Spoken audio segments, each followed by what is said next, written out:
Hi everyone, my name is Cassie and this is my channel, The Bookish Four Eyes. Today I'm doing a quick review of A Court of Thorns and Roses by Sarah J Maas. And actually it's my first book by her that I've read, so I didn't really know what to expect because I'm just getting into some young adult fantasy type books. I haven't read a fantasy book in a long time. Lately I've just been avoiding looking into books to see what they're all about ahead of time. I just feel like sometimes when you read a synopsis, it kind of makes you not want to read a book, and I don't really want to be judging it by a short little excerpt from the book that couldn't really tell you the whole story. So I went into this only knowing that it was a retelling of The Beauty and the Beast. So I do like Beauty and the Beast, and from what I've heard about this particular book, after I've read it, I've actually looked at a couple of different reviews to see what everyone else thought.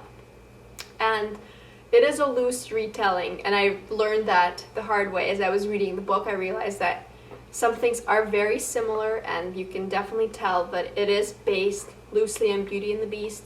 But for a lot of the other parts of the book, it's definitely not relatable to it. My first opinion was that it was a really easy book to get into for me. I didn't have to struggle. Right off the bat, there was action going on. You know, main character gets herself in a little bit of trouble.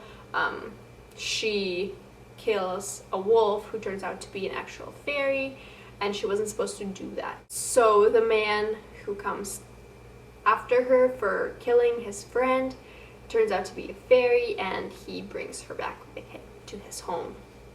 Then, I don't want to give too much away, as always. I don't want to have any spoilers either. She kind of, like in Beauty and the Beast, she adjusts the lifestyle that at first she really resented, but then eventually she grows to enjoy it. The main character, Fairy, her name is, I don't know how to say it. I'm always very nervous about mispronouncing characters' names. I don't want to do that, but I hope that's her name. Anyways, she seems like a pretty level-headed character.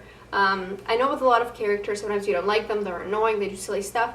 I didn't find her to be that way. I thought, apart from two instances, I think, where she kind of like ventured out on her own when she knew she wasn't supposed to, which I just thought, why would you do such a thing? Why? Stay in the safety of the house. But she didn't do that. She ventured out, and I thought, oh, that's not right that she did that. So that was kind of the two annoying bits of the story that I didn't like. But the rest of the time, I thought she was a very sensible character, likable enough, pleasant enough.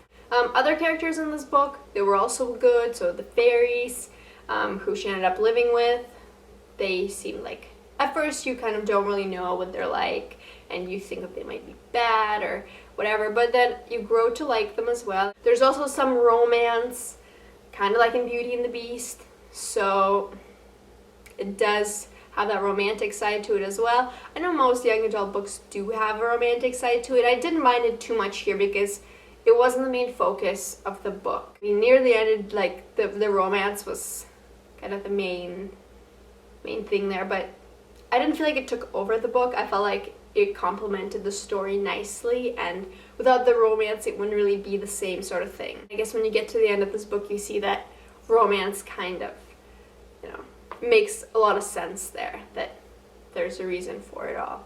So it was a really interesting book to read. I was really into it. I wanted to know what happened next. I was really immersed in it. I liked it. I'm looking forward to the second book coming out in the series. I'm sure it's going to be just as good. I'm curious to see how the story goes. The ending was great in this one. I really liked it. So I don't really know what's going to happen next. I would be really excited to read other Sarah J Maas books. I know that she has a couple of different things, and I'm definitely looking forward to reading them all, especially after I enjoyed this book. That's it for my review of A Court of Thorns and Roses. Let me know if you read this book before. Let me know what you thought. I know it's a pretty popular book. I've seen a lot of people talk about it, so I'd like to hear what you think. Thank you so much for watching. Have a great day.